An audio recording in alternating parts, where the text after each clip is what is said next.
चलिए बुलेटिन की शुरुआत करते हैं। खास खबरों की ओर रुख करेंगे और सबसे पहले बात करेंगे ईडी और कांग्रेस की। दरअसल ईडी के समक्ष सोनिया गांधी को 21 जुलाई को पेश होना है। राज्य की कांग्रेस जुटी है दिल्ली कूच की तैयारी में। दिल्ली कूच को लेकर पीसीसी में कल अहम बैठक भी रखी गई है। कल दोपहर 12 बजे पदाधिकारियों की बैठक लेंगे पीसीसी चीफ डोटासरा राहुल गांधी।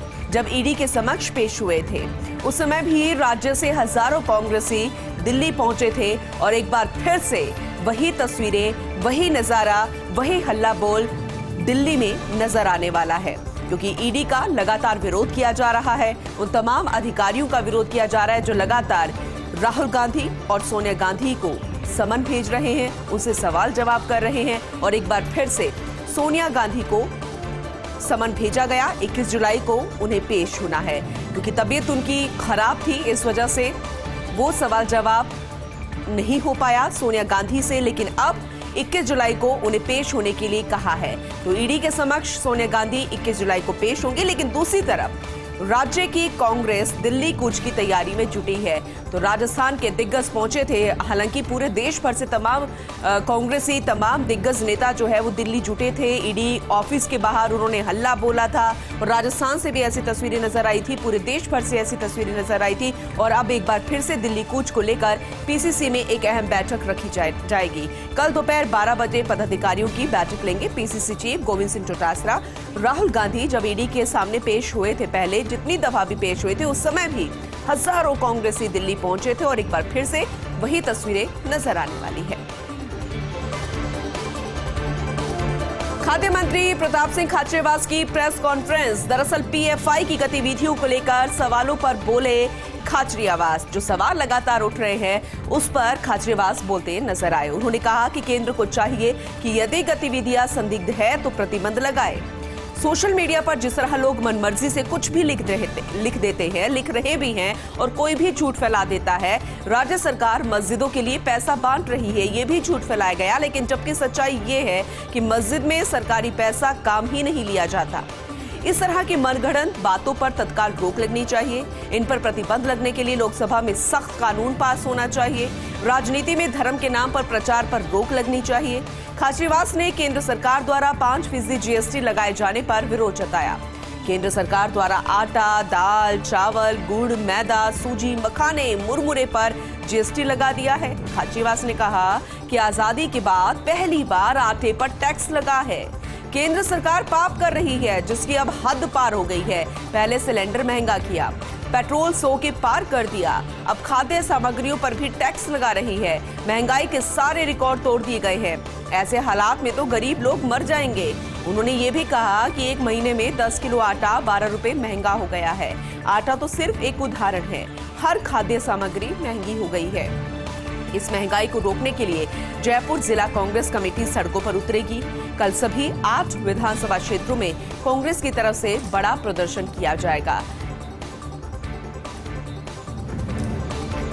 प्रताप सिंह खाचरियावास ने प्रेस कॉन्फ्रेंस की और प्रेस कॉन्फ्रेंस के दौरान ये तमाम बातें कही। दरअसल केंद्र सरकार पर हल्ला बोला, कहा कि जिस तरीके से खुले खाद्य सामग्रियों पर जीएसटी लगा दी गई है, इसके अलावा आपने सिलेंडर महंगा किया, पेट्रोल महंगा किया और अब इन खाद्य सामग्रियों को हम महंगा कर रहे हैं। ऐसे में गरीब जो है वो बेचारे कहां पर जाएंगे। और कल सभी 8 विधानसभा क्षेत्रों में कांग्रेस की तरफ से एक बड़ा प्रदर्शन किया जाएगा। सड़कों पर कांग्रेसी हल्ला बोलते नजर आएंगे। गोविंद सिंह डोटासरा के प्रदेश कांग्रेस अध्यक्ष पद पर 2 साल पूरे हो गए हैं। 14 जुलाई 2020 को गोविंद डोटासरा के नाम की घोषणा हुई थी। 29 जुलाई 2021 को डोटासरा ने पीसीसी चीफ का पदभार ग्रहण किया था। डोटासरा के 2 साल के कार्यकाल के दौरान उपलब्धियां कई रही। 14 जुलाई 2020 को पीसीसी की कमान संभाली थी गोविंद सिंह डोटासरा ने। कांग्रेस ने उनकी अगुवाई में जीता सहाड़ा, सुजानगढ़ विधानसभा उपचुनाव, पंचायती राज और नगर निकाय चुनाव में भी जीत का रिकॉर्ड रहा। अखिल भारतीय कांग्रेस कमेटी का उदयपुर में सफल चिंतन शिविर रहा। कांग्रेस के ट्रेनिंग कैंप में राजस्थान कांग्रेस कमेटी रही सबसे आगे। राज्यसभा चुनाव में भी कांग्रेस को सफलता मिली है। सत्ता और संगठन के बीच समन्वय की डोटासरा ने एक मिसाल कायम की है। पीसीसी के सफल संचालन में डोटासरा को गहलोत का पूरा मार्गदर्शन मिला है और वो हर जगह देखने को भी मिलता है। लेकिन अब पीसीसी चीफ डोटासरा के सामने बड़ी चुनौतियां खड़ी हो गई है, क्योंकि अभी तक तो संगठन को वो पूरी तरीके से विस्तार नहीं दे पाए हैं। 13 ही नए जिलाध्यक्ष बने हैं। अब प्रदेश कांग्रेस कमेटी को चुनावी मोड़ में लाना उनकी बड़ी जिम्मेदारी है, क्योंकि आने वाले समय में चुनाव है और प्रदेश कांग्रेस कमेटी को चुनावी मोड़ में लाना है, नए जिलाध्यक्ष बनाने हैं। लेकिन 2 साल पूरे हो गए हैं पीसीसी चीफ बने हुए, उनके नाम कई उपलब्धियां भी रही है और ऐसे में हर कोई उसे खुश नजर आया। उन्होंने खुद भी कई बार कहा और वो नजर भी आता है कि मुख्यमंत्री अशोक गहलोत का मार्गदर्शन उन्हें मिला है और इसीलिए वो लगातार सफलता के शिखर को छूते नजर आ रहे हैं पीसीसी चीफ के बतौर। और अब प्रदेश कांग्रेस कमेटी को चुनावी मोड़ में लाना उनकी बड़ी जिम्मेदारी रहेगी। बड़ी चुनौतियां अब आने वाले समय में उनके सामने हैं। असंसदीय शब्दों को लेकर पीसीसी चीफ गोविंद सिंह डोटासरा ने केंद्र पर निशाना साधा है। लगातार कांग्रेसी केंद्र पर हल्ला बोलते हुए नजर आ रहे हैं और वार करते हुए नजर आ रहे हैं। दरअसल पीसीसी चीफ गोविंद सिंह डोटासरा ने कहा कि सीधे कहिए ना कि संसद में विपक्ष द्वारा जनता के मुद्दे उठाने से महामानुष का मूड बिगड़ रहा है। अन्नदाता को आंदोलनजीवी और खालिस्तानी बोला गया है। 5 ट्रिलियन इकोनॉमी का झुंझुना, नौकरी के नाम पर जुमले दिए गए तब कुछ नहीं, लेकिन अब आपको जुमला जीवी अखर रहा है, असंसदीय लग रहा है, वाह रे पाखंड। और ये सब कहा है पीसीसी चीफ गोविंद सिंह डोटासरा ने। केंद्र सरकार पर उन्होंने निशाना साधा है। दरअसल असंसदीय शब्दों को लेकर पीसीसी चीफ गोविंद सिंह डोटासरा ने कहा, क्योंकि एक नई गाइडलाइन आई है संसद को लेकर कि ये सारे पॉइंट्स जो हैं वो रखे गए हैं, लेकिन ऐसे में पीसीसी चीफ गोविंद सिंह डोटासरा ने कहा कि सीधे कहिए ना कि संसद में विपक्ष द्वारा जनता के मुद्दे उठाने से महामानुष का मूड बिगड़ रहा है। अब आप अंदाजा लगाइए कि आखिर उन्होंने महामानुष किसको कहा है। हर कोई जानता है। अन्नदाता को आंदोलनजीवी और खालिस्तानी बोला गया। किसान आंदोलन का यहाँ जिक्र किया पीसीसी चीफ ने। इसके अलावा 5 ट्रिलियन इकोनॉमी का झुंझुना, नौकरी के नाम पर जुमले दिए गए तब कुछ नहीं, लेकिन अब आपको जुमला जीवी अखर रहा है, असंसदीय लग रहा है, वाह रे पाखंड। और ये कहा पीसीसी चीफ गोविंद सिंह डोटासरा ने। श्रीनिवास बीवी ने राजस्थान में मजबूत किए पैर। दरअसल राजस्थान यूथ कांग्रेस के बनाए गए हैं संभागवार प्रभारी आईवाईसी अध्यक्ष श्रीनिवास बीवी ने नियुक्त किए संभागवार प्रभारी। राष्ट्रीय स्तर के युवा नेताओं को जिम्मा दिया गया है। तनु यादव को अजमेर की जिम्मेदारी सौंपी गई। इशिता को भरतपुर संभाग का जिम्मा दिया गया है। नवेद खान को जोधपुर, सम्राट जेना को उदयपुर संभाग का जिम्मा दिया। तो वहीं जयपुर जोन के डॉक्टर प्रवीण अबू तनवीर को बीकानेर संभाग का जिम्मा दिया है। वहीं पवन मजीठिया को हाड़ौती जोन का प्रभारी बनाया गया है। अब नई जिम्मेदारी दी गई है, नई कुर्सी है और ऐसे में ये सभी अब नई जिम्मेदारी के साथ यहाँ पर अपना काम संभालते हुए नजर आएंगे। मैं कांग्रेस में, लेकिन कांग्रेस कल्चर का नहीं। आईएएस और आईपीएस अधिकारियों की जवाबदेही भी तय हो। मंत्री राजेंद्र सिंह गुड़ा का ये बड़ा बयान आया है। कहा कि हम कांग्रेस में आए जरूर हैं। राज्यसभा चुनावों के वक्त हमारी मांगें सुनी गई, G6 की मांगों पर आगे बढ़े, लेकिन कुछ अलाइनमेंट गड़बड़ है। 1-2 मंत्रियों का अलाइनमेंट गड़बड़ है। मुख्यमंत्री का विशेष स्नेह जरूर है। और ये भी कहा कि पीसीसी में जनसुनवाई कार्यक्रम अच्छी पहल है। इससे पार्टी को मजबूती मिलती है। लोगों को हाथों हाथ काम उनका होना चाहिए। मंत्री आईएएस और आईपीएस अधिकारियों को टाइम बाउंड करें। रिक्वेस्ट करने से काम नहीं चलेगा। और ये मेरा सुझाव है कि सरकार को अधिकारियों पर लगाम खींचकर रखनी चाहिए। और सिस्टम हो चाहे अधिकारी हो, इन पर लगाम लगने की बात पहली दफा नहीं आई है। इससे पहले भी कई बार ऐसी बातें सुनने को मिली है कि अधिकारी जो है वो खुद मंत्रियों की नहीं सुनते, नेताओं की नहीं सुनते। और एक बार फिर से ये बात अब सुनने को मिल रही है। मैं कांग्रेस में, लेकिन कांग्रेस कल्चर का नहीं। आईएएस और आईपीएस अधिकारियों की जवाबदेही तय होनी चाहिए, ये कहा है मंत्री राजेंद्र सिंह गुड़ा ने। उन्होंने ये कहा कि हम कांग्रेस में आए जरूर हैं। राज्यसभा चुनावों के वक्त हमारी मांगें सुनी गई, जाहिर सी बात है G6 की मांगों पर भी हम आगे बढ़े हैं, लेकिन कुछ अलाइनमेंट्स जो हैं वो अभी तक गड़बड़ हैं। 1-2 मंत्रियों का अलाइनमेंट गड़बड़ है। मुख्यमंत्री का विशेष स्नेह हमसे है, वो हमारी बात को सुनते हैं। और ये भी कहा कि पीसीसी में जनसुनवाई कार्यक्रम अच्छी पहल है। लोग यहाँ पर आते हैं, अपने नेताओं से मिलते हैं, अपनी बात रखते हैं और इससे पार्टी को मजबूती मिलती है, क्योंकि सीधा कनेक्शन लोगों से होता है, जनता से होता है। और ऐसे में लोगों का हाथों हाथ काम भी होना चाहिए, यानी कि अगर वो अपनी किसी भी समस्या को लेकर आते हैं तो उनका समाधान भी हाथों हाथ होना चाहिए, वो निराश होकर यहाँ से ना जाए। मंत्री आईएएस और आईपीएस अधिकारियों को टाइम बाउंड करना चाहिए। रिक्वेस्ट करने से काम नहीं चलने वाला। उन्होंने कहा कि मेरा सुझाव है कि सरकार को अधिकारियों पर लगाम खींचकर रखनी चाहिए। राजधानी जयपुर में भाजपा विधायक दल की बैठक 17 जुलाई को बीजेपी प्रदेश मुख्यालय में सुबह 11 बजे बीजेपी विधायक दल की बैठक होनी है। राष्ट्रपति चुनाव से पहले एमपी एमएलए को ट्रेनिंग देगी बीजेपी अपने सांसदों और विधायकों को चुनाव से पहले ट्रेनिंग देगी। 16 जुलाई को राजस्थान के सभी बीजेपी सांसदों को दिल्ली बुलाया गया है, जबकि विधायक 16 और 17 जुलाई को जयपुर में ही मौजूद रहेंगे। राष्ट्रपति चुनाव की मतदान प्रक्रिया की ट्रेनिंग दी जाएगी। नेता प्रतिपक्ष गुलाब चंद कटारिया ने लेटर लिखकर सभी विधायकों को बुलाया है। सभी विधायकों को विधायक दल की बैठक में अनिवार्य रूप से हिस्सा लेने के लिए निर्देश दिए गए हैं। 16 और 17 जुलाई को जयपुर में बुलाया गया है। 16 जुलाई को राजस्थान के सभी बीजेपी सांसदों को भी बुलाया गया है। और आपको बता दें कि लगातार चुनावी मोड में हर एक पार्टी नजर आ रही है, चाहे वो कांग्रेस हो या फिर विपक्ष हो। अब जयपुर में भाजपा विधायक दल की बैठक 17 जुलाई को बुलाई गई है। बीजेपी प्रदेश मुख्यालय में सुबह 11 बजे बीजेपी विधायक दल की बैठक होनी है। राष्ट्रपति चुनाव से पहले एमपी एमएलए को ट्रेनिंग दी जाएगी। बीजेपी की तरफ से अपने सांसदों और विधायकों को चुनाव से पहले ट्रेनिंग देगी। 16 जुलाई को राजस्थान के सभी बीजेपी सांसदों को दिल्ली बुलाया गया है। हालांकि अब ट्रेनिंग का काम हो रहा है, लेकिन इससे पहले राष्ट्रपति उम्मीदवार जो हैं वो जयपुर का रुख कर चुके हैं, यानी कि राजस्थान आ चुके हैं, अपने लिए समर्थन की अपील कर चुके हैं। और अब तमाम विधायक और मंत्रियों को ट्रेनिंग दी जाएगी, जबकि विधायक 16 और 17 जुलाई को जयपुर में मौजूद रहेंगे।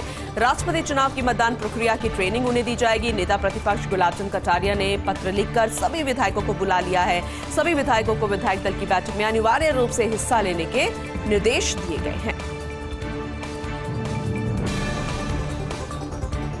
एमएलएसयू के कुलपति अमेरिका सिंह निलंबित हो गए हैं। दरअसल राज्यपाल कलराज मिश्र ने उन्हें निलंबित किया है।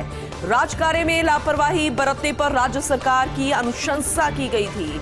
अनुशंसा के आधार पर राज्यपाल ने उन्हें निलंबित कर दिया है। गुरुकुल विश्वविद्यालय की फर्जी रिपोर्ट तैयार करने का उन पर आरोप है और इस खबर को फर्स्ट इंडिया न्यूज ने प्रमुखता से दिखाया था, लेकिन अब ये जानकारी मिल रही है। इस पूरे मामले में ये अपडेट है कि एमएलएसयू के कुलपति अमेरिका सिंह निलंबित हो गए हैं। राज्यपाल कलराज मिश्र ने उन्हें निलंबित किया है। अपने आप में बेहद खास मामला भी है, क्योंकि राजकार्य में लापरवाही बरतने पर राज्य सरकार ने इसकी अनुशंसा की और अनुशंसा के आधार पर राज्यपाल ने उन्हें निलंबित कर दिया है। गुरुकुल विश्वविद्यालय की फर्जी रिपोर्ट तैयार करने का उन पर ये संगीन आरोप है।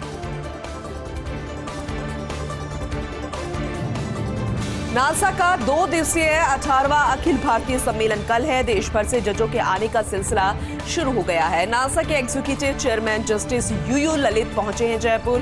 देश भर से करीब 80 जज आज शाम तक पहुंच जाएंगे राजधानी जयपुर में और नालसा की ओर से 2 दिवसीय अखिल भारतीय सम्मेलन आयोजित किया जा रहा है। कल सुबह से इसकी शुरुआत हो जाएगी। दरअसल 10 बजे का वक्त रखा गया है जब सीजेआई एनवी रमन्ना इसका उद्घाटन करेंगे। कल सुबह 10 बजे से 11:30 बजे तक उद्घाटन समारोह आयोजित किया जाएगा और उद्घाटन समारोह के बाद हाई टी का आयोजन किया जाएगा। 2 दिवसीय सम्मेलन में 3 तकनीकी सत्रों में चर्चा होगी। आजादी के 100वें साल वर्ष 2047 को लेकर लक्ष्य तय किया जाएगा।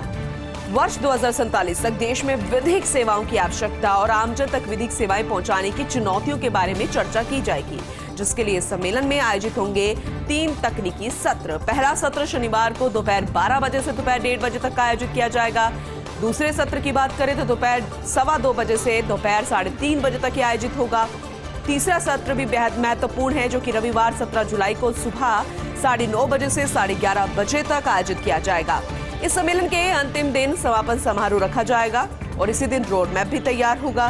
दोपहर 12 से दोपहर 1:30 बजे तक आयोजित होगा समापन समारोह। इस समापन समारोह में नालसा द्वारा सम्मेलन को निष्कर्ष पेश किया जाएगा कि आखिर ये जो इतने दिन सभी जज इकट्ठा हुए, तमाम अहम बातों पर बातचीत की गई, 1-to-1 किया गया, उसका निष्कर्ष क्या निकला उसे पेश किया जाएगा। समापन समारोह में जस्टिस उदय उमेश ललित सबके सामने रोड मैप रखेंगे और देश में विधिक सेवा को कैसे मजबूत किया जाए, इसे लेकर सबके सामने रोड मैप रखा जाएगा। दरअसल जीएसटी के नए प्रावधानों के विरोध में हड़ताल और कल देश भर में खाद्य व्यापारी हड़ताल करेंगे। राजस्थान में भी इसका व्यापक असर देखने को मिल सकता है। प्रदेश की 247 कृषि उपज मंडियां बंद रहेंगी। 140 चावल मिलों में भी कामकाज ठप रहने वाला है। 860 दाल मिल और 600 आटा मिल भी कल बंद रहेगी। 30,000 छोटी चक्की संचालक भी इसे कल बंद रखेंगे। वहीं BUVM के राष्ट्रीय अध्यक्ष बाबूलाल गुप्ता ने इस पूरे मामले में जानकारी दी है। कल सीकर रोड पर राजधानी मंडी में धरना दिया जाएगा। सुबह 10 से दोपहर 12 बजे तक व्यापारी धरना देंगे। इसके अलावा देशव्यापी कल हड़ताल, इसका असर जो है पूरे प्रदेश भर में नजर आएगा। प्रदेश में ई सिगरेट के बेचान से जुड़ा प्रकरण, दरअसल बिक्री प्रतिबंधित होने के बावजूद भी बिक्री करने का मामला सामने आया है, यानी कि बिक्री बैन, लेकिन उसके बावजूद भी बिक्री हो रही है। राजस्थान हाईकोर्ट ने पूरे मामले में केंद्र और राज्य सरकार से जवाब मांगा है। चीफ जस्टिस SS शिंदे की खंडपीठ ने आदेश दिए। प्रियांशा गुप्ता की जनहित याचिका पर आदेश दिया गया और याचिका में कहा गया कि 2019 में ई सिगरेट प्रतिबंधित नियम बनाए गए थे, लेकिन बाजार में आसानी से उपलब्ध है ई सिगरेट, यानी कि बैन के बाद भी अभी भी उसकी बिक्री हो रही है।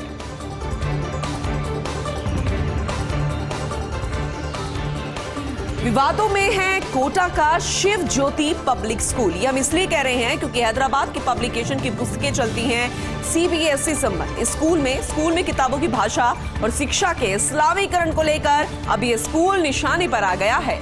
शिक्षा विभाग ने दर्ज की बजरंग दल की शिकायत। नॉन मुस्लिम बच्चों को माता पिता को अम्मी अबू कहना सिखाया जा रहा है। शिव ज्योति की कक्षा 2 में पढ़ाई जाती है इंग्लिश मीडियम पुस्तक गुलमोहर।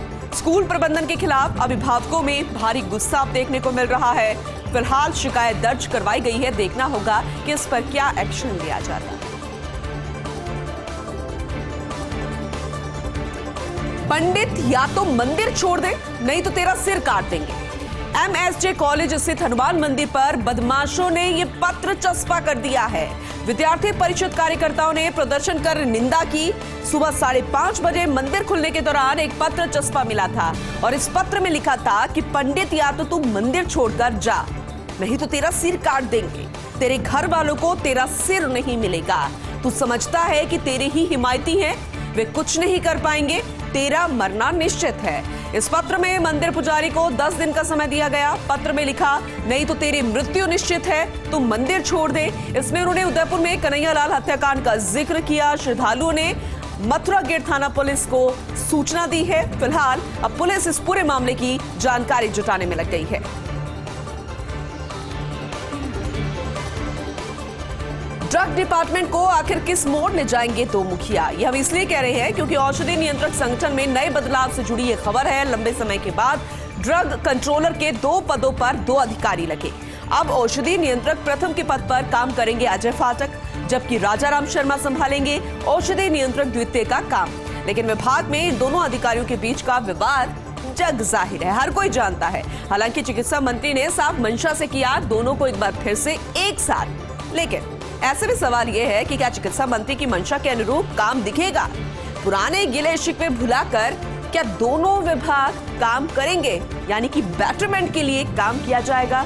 ये अभी कहना जल्दबाजी होगा।